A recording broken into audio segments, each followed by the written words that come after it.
요한일서 5장 13절로 21절 말씀을 제가 봉독합니다. 나는 하나님의 아들의 이름을 믿는 여러분에게 이 글을 씁니다. 그것은 여러분이 영원한 생명을 가지고 있음을 알게 하려는 것입니다. 우리가 하나님 앞에서 가지는 확신은 이것이니 곧 무엇이든지 우리가 하나님의 뜻을 따라 구하면 하나님께서는 우리의 간구를 들어주신다는 것입니다. 우리가 구하는 것은 무엇이든지 하나님께서 들어주신다는 것을 알면 하나님께 구한 것을 우리가 받는다는 것도 압니다. 누구든지 자기 형제나 자매가 죄를 짓는 것을 볼 때에 그것이 죽음에 이르게 하는 죄가 아니면 하나님께 간구하십시오. 그러면 하나님께서는 죽을 죄를 짓지 않은 그 사람들에게 생명을 주실 것입니다. 죽을 죄가 있습니다. 이 죄를 두고 간구하라고 하는 말은 아닙니다. 불의한 것은 모두 죄입니다. 그러나 죽음에 이르지 않은 죄도 있습니다. 하나님에게서 난 사람은 누구든지 죄를 짓지 않는다는 것을 우리가 압니다. 하나님에게서 나신 분이 그 사람을 지켜주심으로 악마가 그를 해하지 못합니다. 우리가 하나님에게서 났다는 것을 우리는 압니다. 그런데 온 세상은 악마의 세력 아래 놓여 있습니다. 우리는 하나님의 아들이 오셔서 그 참되신 분을 알 수 있도록 우리에게 이해력을 주신 것을 압니다. 우리는 그 참되신 분 곧 하나님의 아들 예수 그리스도 안에 있습니다. 이분이 참 하나님이시여 영원한 생명이십니다. 어린 자녀 여러분, 여러분의 우상을 멀리 하십시오. 아멘. 오늘 본문 말씀 가운데 좀 어려운 부분이 있습니다. 18절에 하나님에게서 난 사람은 누구든지 죄를 짓지 않는다는 것을 우리가 압니다. 이 부분인데요. 이 부분을 여러 성경으로 보면 NIV 같은 경우에는 계속해서 죄를 짓지 않는다라고 번역을 했고 그런 의도로 번역한 번역이 있습니다. 하나님에게서 난 사람은 누구든지 계속해서 또는 의도적으로 죄를 짓지 않는다는 것을 우리가 압니다라고 이 부분을 이해를 하고 전제를 하고 오늘 말씀을 전하려고 합니다. 여러분, 우리가 멀리 떨어진 캐나다에 있지만 늘 한국 뉴스를 이렇게 열게 됩니다. 그 한국 뉴스를 자주 듣다 보면 온 나라가 우한 폐렴 바이러스, 코로나 바이러스 19에 뒤덮여 있는 게 아닌가 할 정도의 염려와 걱정을 떨칠 수가 없습니다. 짧은 시간 동안 얼마나 이 병이 확산되고 얼마나 많은 사람들이 병에 걸렸고 고통을 당하고 죽었고 가족들은 얼마나 애통하고 절망하고 또 두려워하고 있을까. 그래서 앞으로는 얼마나 더 많은 사람이 이 병에 걸릴까. 과연 대체 능력이 있나. 이런 염려로부터 심지어 하나님을 믿고 예배하는 많은 교회들이 아마 오늘부터 주일 예배를 모이기를 중단하는 그런 지경에 이르렀습니다. 그리고 뉴스에 의하면 아직도 많은 사람이 마스크와 손 세정제를 구하지 못해서 길게 줄을 늘어서야 되고 그래도 구하지 못해서 발을 동동 구르고 돌아가는 모습을 봅니다. 그런 와중에도 어떤 악덕 상인들이 마스크나 세정제 같은 것을 매점매석하고 있다. 뭐 그런 뉴스도 들리고요. 온 나라 국민들이 구입하지 못해서 애타차는 마스크, 소독, 장갑, 뭐 방역복 같은 것들을 정부가 지자체가 대량으로 구입해서 뭐 중국에 보낸다. 뭐 이미 약속되어 있어서 어쩔 수 없다. 뭐 이렇게 한다고 하는데 중국 사람들은 딱 잘라서 외교보다 방역이 먼저다라고 그랬는데 왜 우리는 그렇게 못하는지 그게 약속 국가의 서름인가요? 심지어 한국 교민들을 강제로 자택연금도 시키고 이게 뭐 무법천지같이 보이는데 그렇게 거기서 고생하고 있는데도 그런데도 당국자들의 머리에 마음속에 뭐가 들어가 있는지 지극히 의심스럽습니다. 이런 이제 현실을 보면서 새삼스럽게 저는 이 온 세상이 바이러스보다도 더러운 죄로 가득 차 있구나라는 것을 깨닫게 됩니다.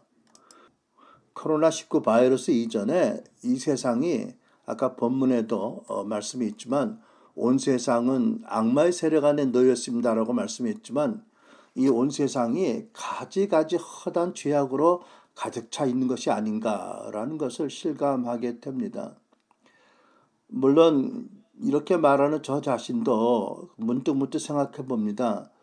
내 자신도 내가 무엇하는지 깨닫지 못하는 얼마나 많은 죄를 계속 짓고 있을까.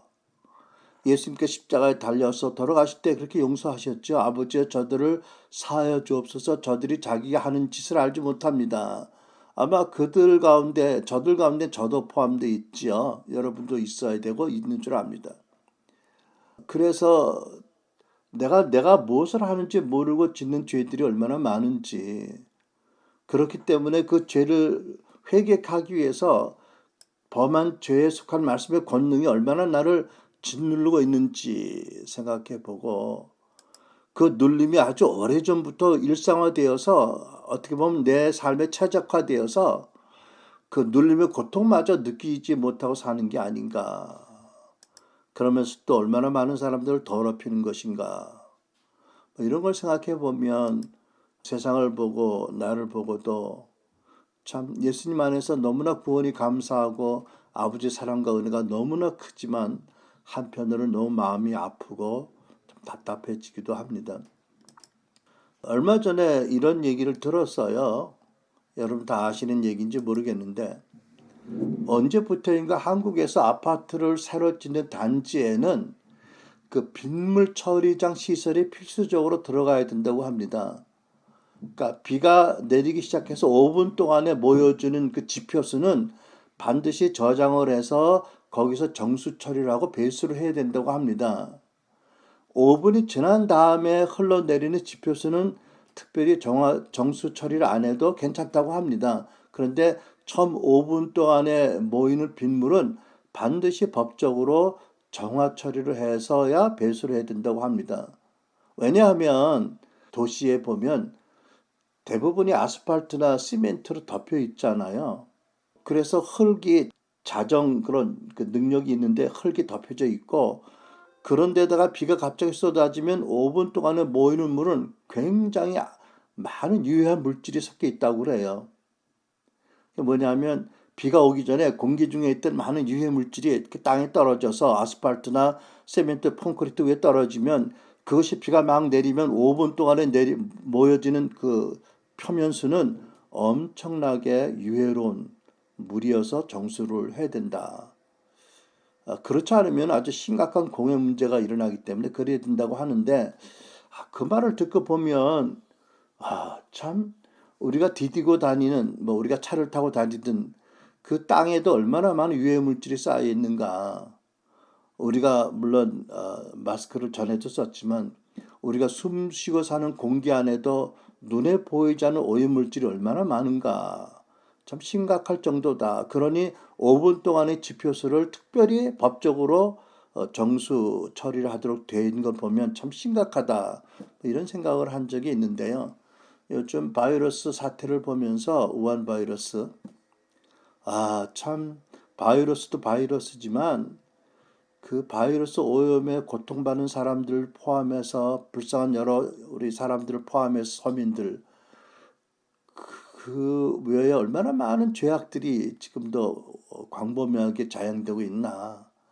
인간이 살면서 순간마다 그 짓는 죄의 오염이 얼마나 광범위하고 더러운가 생각하지 않을 수 없게 되고요. 그래서 사람들이 짓는 죄를 종류를 구분하라, 열거하라면 끝도 없이 많을 것 같아요. 근데 물론 죄는요, 종류가 어떻든 간에 죄는 전혀 짓지 말아야 되는 거지요. 왜냐하면 죄는 뭐 크든지 적든지 결과는 동일하기 때문이지요. 그러니까 사람은 혹시 어떤 이유로 큰 죄, 적은 죄, 뭐 더 악한 죄, 뭐 이렇게 나누고 보지만 하나님 보실 때는 죄는 동일하게 십자가 예수를 못 박게 한 것이고 죄의 결과는 동일한 것이다. 로마서 6장 23절 죄의 삭은 사망이요라고 말씀하지요. 여기서 사망이라는 것은 육신의 사망이 이전에 하나님과 관계가 단절되는 사망이고 교제가 끊어지는 것이고 이것이 계속되어서 육신의 죽음을 맞으면 영원한 지옥의 형벌이다. 이런 의미가 포함된 말씀이죠. 이제 그럼에도 불구하고 또 성령적으로 죄를 구분할 수 있는 기준이 있다는 것을 본문에서 알게 됩니다. 그래서 죄 가운데는 사함, 용서받을 수 있는 죄가 있고 결코 용서받지 못하는 죄가 있다. 이 두 종류의 죄가 있다는 사실은 우리가 본문에서 깨닫게 되지요. 본문 요한일서 5장 16절 17절에 보면 이런 말씀이 있잖아요. 누구든지 형제가 사망에 이르지 아니하는 죄에 범하는 것을 보고 넌 구하라. 그러면 사망에 이르지 아니하는 범죄자들을 위하여 저에게 생명을 주시리라. 사망에 이르는 죄가 있나니 이에 대하여 나는 구하라 하지 않노라. 모든 불의가 죄로 돼 사망에 이르지 않은 죄도 있도다. 이렇게 말씀하셨어요. 또 영관대에서 우리가 떠오르는 말씀이 마태복음 12장 31절 32절 말씀이죠. 예수께서 그러므로 내가 너에게 이르노니 사람의 모든 죄와 회방은 사하심을 얻되 성령에 해방하는 것은 사하심을 얻지 못하고 또 누구든지 말로 인자를 거역하면 사하심을 얻되 누구든지 말로 성령을 거역하면 이 세상과 오는 세상에도 사하심을 얻지 못하리라고 쓰여 있습니다. 자, 그러면 여러분, 용서받지 못할 성경이 말씀하는 죄가 무엇인가요? 마태복음 12장 말씀에 의하면 곧 성령을 회방하는 죄, 성령을 거역하는 죄다라는 거죠. 그러면 여기서 성령을 회방하는 죄, 거역하는 죄가 무엇일까요? 성경 전체 복음의 메시지를 살펴보면 이 땅에 오셔서 하나님 나라를 반포하시고 복음을 전하시고 십자가에서 우리가 받을 저주와 형벌을 대신 다 수치를 받으시고 죽으시고 부활하신 예수님을 구세주 왕으로 믿지 않는 그 죄, 불신의 죄다라고 정리해서 말할 수가 있겠습니다. 사람이 전도를 받거나 하나님의 말씀을 여러 가지 모양으로 들을 때 누구든지 어디서든지 그때 성령의 역사하심, 권고를 받게 되지요. 그런데 그럴 때에 마음의 눈과 귀를 닫고 끝까지 듣기를 거부하고 예수님을 영접하기를 거부하면 결국 예수 그리스도를 자신의 그 구세주로 또 왕으로 영접하지 않은 죄가 바로 사망에 이르는 죄고 용서받지 못하는 죄다라고 믿습니다. 또 성경 다른 곳에서는 하나님을 거짓말장이로 만드는 죄다. 이것은 용서받지 못한다고 말씀하고 있어요. 자, 그러면 이와 같은 전제에 의해서 우리가 또 생각할 수 있는 것은 뭐냐 하면 예수 그리스도를 영접하고 거듭난 하나님의 자녀된 신자들이 범한 모든 죄는 어떤 카테고리에 들어가느냐? 여러분 어떻게 생각하세요? 저는 이것이 죽음에 이르지 않은 죄라고 믿습니다. 왜냐하면 회개하면 언제든지 무엇이든지 용서받을 수 있기 때문에 이것은 결국 사망에 이르는 죄가 아니라고 성경에 말씀한다고 믿습니다. 16절 누구든지 자기 형제나 자매가 죄를 짓는 것을 볼 때에 그것이 죽음에 이르게 하는 죄가 아니면 하나님께 간구하십시오. 그러면 하나님께서는 죽을 죄를 짓지 않은 그 사람에게 생명을 주실 것입니다. 죽을 죄가 있습니다. 이 죄를 두고 간구하라고 하는 말은 아닙니다. 17절 거듭해서 불의한 모든 것이 죄입니다. 그러나 죽음에 이르지 않은 죄도 있습니다. 근데 이제 여기서도 우리가 보면 형제나 자매 중에 혹시 죽을 죄를 지는 자가 있다라고 말하면 무슨 죄일까요? 아까 이미 말씀드렸지만 내가 믿기로는 더 이상 예수님이 날 구세주고 왕이 아니다. 난 더 이상 예수 안 믿겠다라고 마음으로 불신앙을 믿고 입으로 선언하는 게 이게 죽을 죄가 아닌가라고 믿습니다. 그러면 이런 죄에 대해서는 더 이상 어떻게 도와줄 방법이 없다. 이렇게 말씀하시는 줄도 압니다. 저는 오늘 본문을 의지해서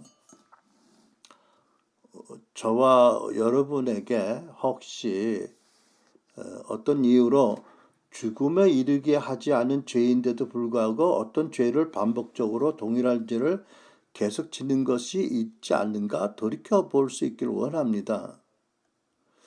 물론 여러분 아까도 서두에 얘기했지만 저도 미처 제가 깨닫지 못하면서 허다한 죄를 짓지 않아요. 예를 들면 뭐 남을 판단한다든지 화가 나서 미워한다든지 뭐 어떤 사람들은 당연하다고 생각할지 모르지만 우리는 압니다. 그것이 하나님이 금하신 죄라는 것을, 그리고 이웃사랑의 계명을 어기는 죄인 것을, 심각한 죄를.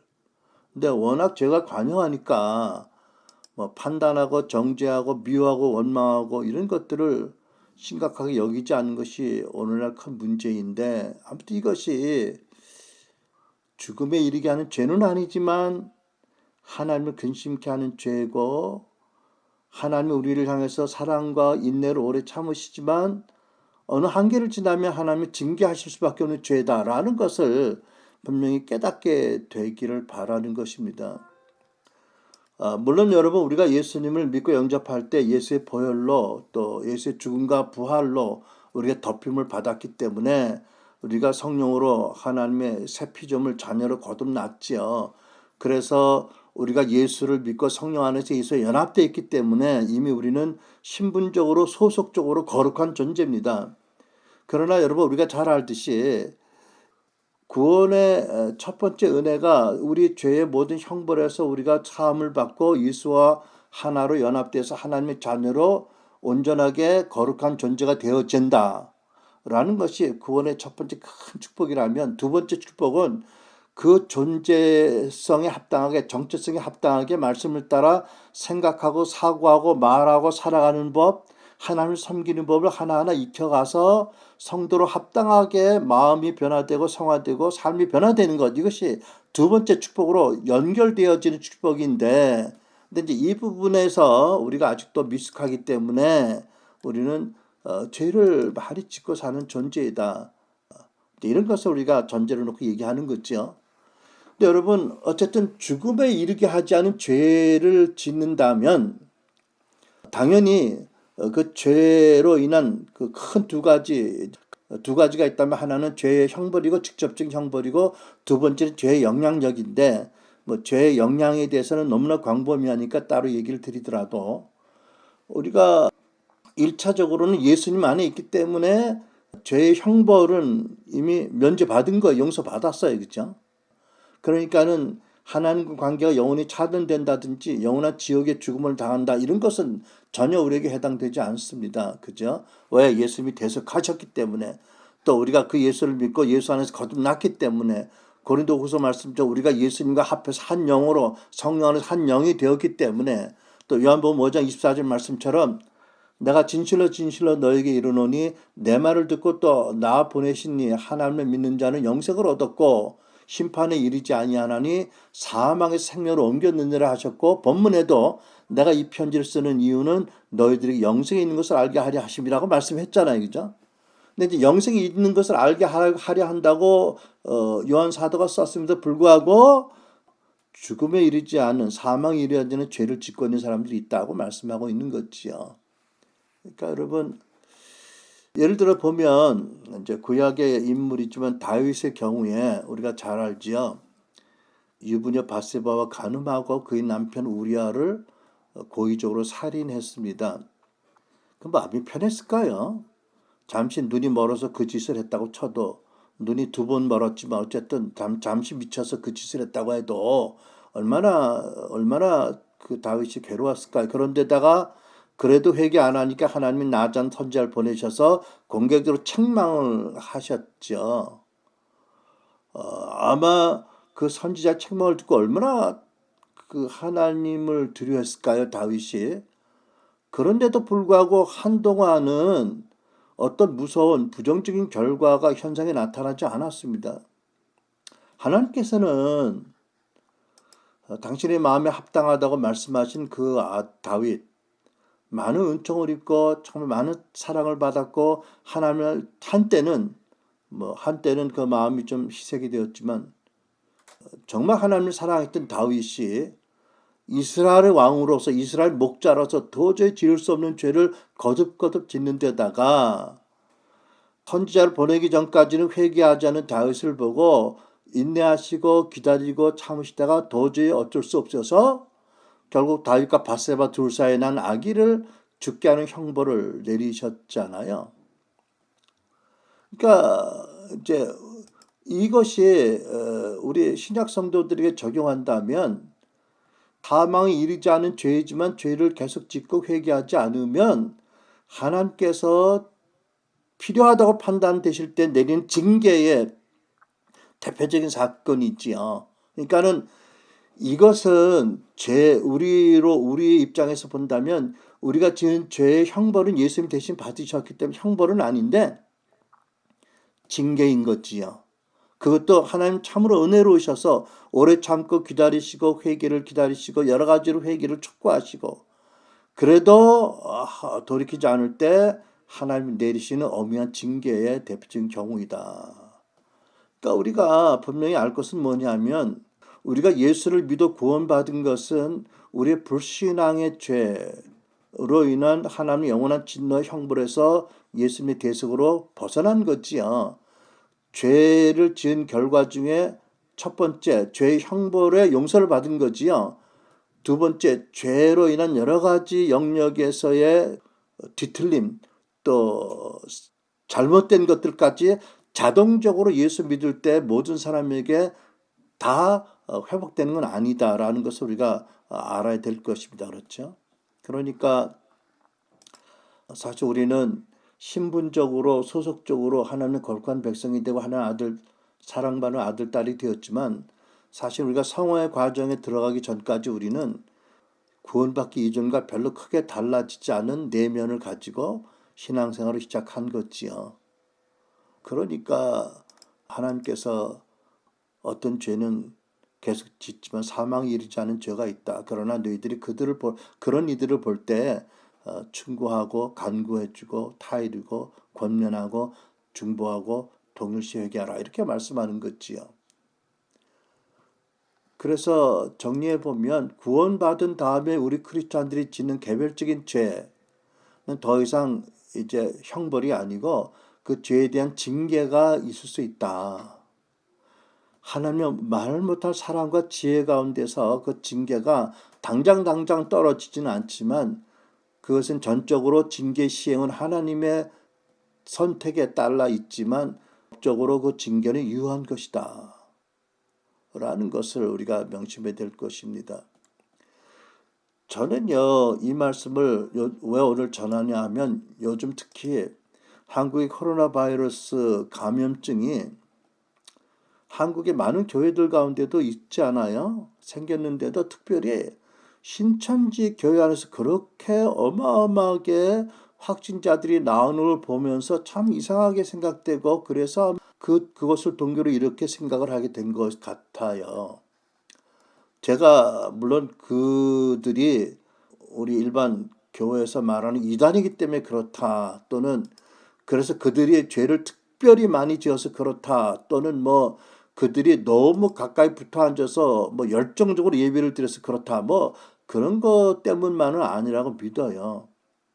다른 교회들도 뭐 확진자들이 나왔는데 뭐 그렇게 붙어 앉아서 예배 드리는 금요 예배도 드리는 교회도 많고 뭐 크고 적은 기도원들 얼마나 많아요. 근데 왜 아직까지는 유독 그런 신천지 교인들 가운데 그렇게 확진자가 놀랄 만큼 많으냐.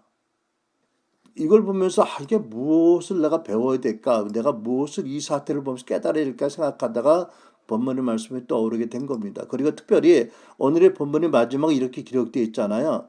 어린 자녀 여러분, 여러분은 우상을 멀리 하십시오. 제가 알기에 이단에 빠지는 많은 사람들이 순수하고 열정적인 사람들이 많이 있어요. 열정이 있고 갈망이 있고 또 아픔이 있고 또 그래서 많은 위로도 필요하고 정말 진리가 목말라 하는데 어려서 분별력이 없어서 그래서 이단 빠진 사람들이 많다고 생각하는데 성경이 이렇게 말씀하잖아요. 어린 자녀 여러분, 여러분은 우상을 멀리 하십시오. 저는 구체적으로 신천지가 어떠한 신앙 고백하는지는 잘 모르겠어요. 뭐 웹사이트 찾아보면 금방 나오겠지만 제가 기억하지 못합니다.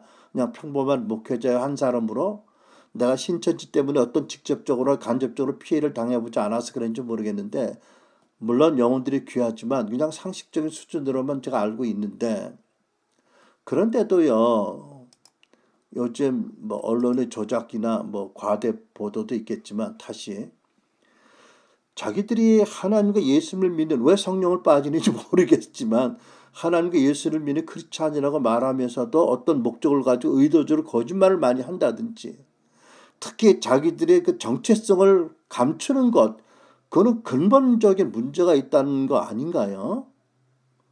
왜 자기들이 믿는 신앙으로 인해서 당하는 핍박이라면 왜 정체성을 감추느냐고요? 그리고 잘 몰라도 이만이라는 한 인간을 왜 그렇게 지나치게 조직적으로 전체적으로 우상화해서 하나님 앞에 우상 숭배하는 범죄를 하는지요. 근데 여러분, 솔직히 저의 관심은, 오늘날 관심은 신천지 교인들이 있는 건 아니에요. 고통당하는 여러분들과 특별히 성도 여러분들, 특별히 나를 비롯해서 우리가 성경에 명백하게 기록된 말씀을 알면서도 또 성령께서 오랫동안 그 말씀으로 나를 거듭 지적하고 책망하셨음에도 불구하고 동일하게 사망에 이르지 않은 죄이지만 계속 지는 죄가 있다면, 우리가 그것을 오늘은 좀 더 인지하고 회개해야 되지 않을까, 거기에 관심이 있는 거예요. 그러니까 물론 제가 여러 번 말씀드리지만 누구도 상태적으로 우리가 신분적으로 소속적으로 거룩한 것처럼 거룩하진 못하지요. 우리가 이제 성화의 과정을 들어가는 사람들의 과정에 지나는 사람들이기 때문에. 그렇지만 구약의 다윗 왕이 그랬던 것처럼 명백히 말씀도 아는데 계속해서 죄를, 동일한 죄를 계속 짓고 한다면 이 징계는 하나님의 선택에 따라 내려지는 거지만, 이 징계가 필연적이라는 것은 말씀의 법칙이라는 거지요. 이것을 우리가 좀 엄숙하게 돌이켜 봐야 되겠다는 거지요. 왜냐하면 지난주일 준기 목사님이 아주 시적절하게 시편 91편 말씀으로 설교를 해줬는데, 다윗처럼 은혜를 받은 자들이 계명도 알고 말씀도 아는데 오랫동안 회개를 안 하고 성령을 근심하면 우리를 역병과 모든 재난에서 건져주신 하나님의 보호하심의 장막을 누가 스스로 걷어내는 거예요? 우리가 우리의 범죄를 말하면 스스로 걷어내는 게 아닌가요? 저는요, 잘 몰라도 신천지 교인들을 보면서 이걸 생각하는 거예요. 그들의 구체적인 신앙 고백의 깊이한 내용은 모르지만 그들도 어쨌든 어떻게 정의하든 하나님을 믿고 예수를 믿는다고 한다면, 하지만 그들이 많은 영혼들을 멸망으로 이끄는 이단이라고 한다면, 이 죄가 죽을 사망에 이르는 죄인지 아닌지 모르지만 하나님은 그들도 회개하도록 징계를 하시지 않을까? 그냥 포기하셨을까? 저는 그런 의미에서 혹시 이것이 정말 죽음에 이르지 않도록 그 죄가, 병이 징계하시는 것이 아닌가, 유독이 그들에게 많은 숫자가 있다면, 저는 뭐 지나친 비약인지 모르지만 그렇게 생각이 되어지거든요. 여러분은 시편 91편 지존자의 은밀한 곳에 거하는 자는 전능하신 자의 그늘 아래 거하리로다. 내가 여호와를 가리켜 말하기를 저는 나의 피난처여 나의 요새여 나의 의뢰하는 하나님이라 하리니, 이는 저가 너를 새 사냥꾼의 올무에서와 극한 연병에서 건져내실 것이미로다. 저가 너를 그 기치로 덮으시리니 내가 그 날개 아래 피하리로다. 그의 진실함은 방패와 손방패가 되나니 너는 밤의 놀램과 낮에 흐르는 살과 흑암 중에 행하는 연병과 백주에 황폐케 하는 파멸을 두려워하지 아니하리로다. 천인이 내 곁에서 만인이 내 우편에서 넋두러지나 이 재앙이 내게 가까이 못하리로다. 오직 너는 목도하리니 악인의 보응이 내게 보이리로다. 여러분, 우리가 거듭날 때 신분과 소속이 바뀌고 아직 우리는 마치 죽음에 살아난 나사로처럼 죽음의 것들을 칭칭 묶여 있고 우리의 사고방식, 가치관, 우리의 모든 그 속사람의 어떤 태도, 이기주의, 자기중심주의 뭐 이런 것들이 여전히 변화되지 않아도 하나님 우리를 새 피조물 만드셨잖아요. 근데 새 피조물 만드셨다 그것이 자동적으로 모든 사람이 일괄적으로 다 그것이 변화되느냐? 아니요. 그때부터 우리의 전개성에 합당하게 복음에 합당하게 성품과 가치관과 삶의 태도가 변화되도록 우리를 성화의 길로 인도하고 계시는데 그러니까 하나님께서는 신실하시고 사랑이 무한하신 분으로서 우리가 거듭나서 죄를 범해도 이미 우리를 사랑하고 보호하십니다. 그렇지만 우리가 말씀을 알면서도 어떤 이유로 죄를 거듭짓고 계속 성령을 근심시키게 하면 하나님께서는요 그 다음에는요 오래 기다리시고 회개를 인도하시고 촉구하시다가 오래 기다리시다가 결국 필요할 때 징계를 내리신 분이다. 죄의 저주와 형벌이 아니라 이것은 사랑하는 자녀들이 짓는 죄에 대한 징계이다. 연단의 징계라는 거지요. 이게 내려줄 수 있는 거예요.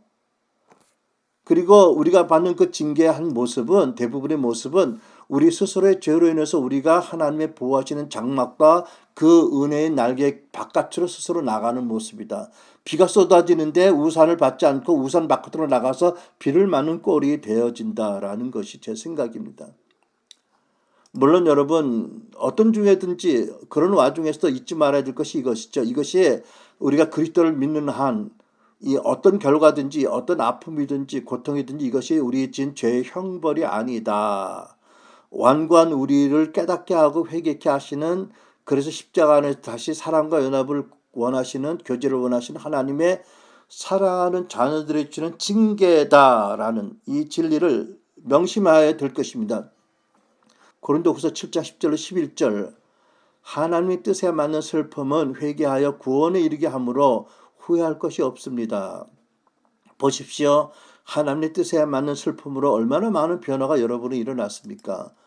우리에게도 이 엄청난 징계가 내리고 있다면 회개할 시간이다. 하나님 뜻대로 우리가 슬퍼할 시간이다. 어찌하여 내가 그렇게 하나님께서 여러 번 여러 가지 모양으로 말씀하셨는데 내가 머리로 그렇게 알면서도 동일한 죄를 계속 짓는가? 이 연유가 무엇이고 나는 왜 이렇게밖에 되지 않는가라는 것을 지금이라도 돌이키고 원인부터 찾아서 주의 은혜와 말씀으로 성령으로 해결받고자 하는 결단이 필요한 줄 압니다. 여러분 예를 들면 부모 공경같이 이게 일방적으로 될 수도 없고 하루아침에 될 수도 없지만 그래도 부모 불공경의 죄를 깨닫고 주의 은혜를 구해서 어떻게 하면 공경할 수 있는 그 마음의 자세와 어떻게 공경할 수 있는 관계를 가지게 될 것인지에 대해서 내 책임이 무엇인지를 끊임없이 물으면서 은혜를 구하는 이 회개의 모습이 있을 때 하나님 기뻐하시고 저에게 내릴 징계를 계속 늦추지 않으시겠어요? 그죠? 아니 취소하시겠죠. 아니 은혜를 많이 보아주시겠죠. 그러나 아예 포기한다면 아예 안 된다고 그 늙은이 때문에 안 된다고 변화되지 않은 그 사람 때문에 내가 못한다고 한다면 히브리 12장에 이런 말씀이 있거든요. 너희가 참음은 징계를 받기 위함이라 하나님이 아들과 같이 너희를 대우하시나니 어찌 아버지가 징계하지 않은 아들이 있으리요. 징계는 다 받는 것이오늘 너에게 없으면 사생자여 친아들이 아니니라. 무릇 징계가 당시에는 즐거워 보이지 않고 슬퍼 보이나 후에는 그런 말미암아 연단받은 자들은 의와 평강의 열매를 맺느니라.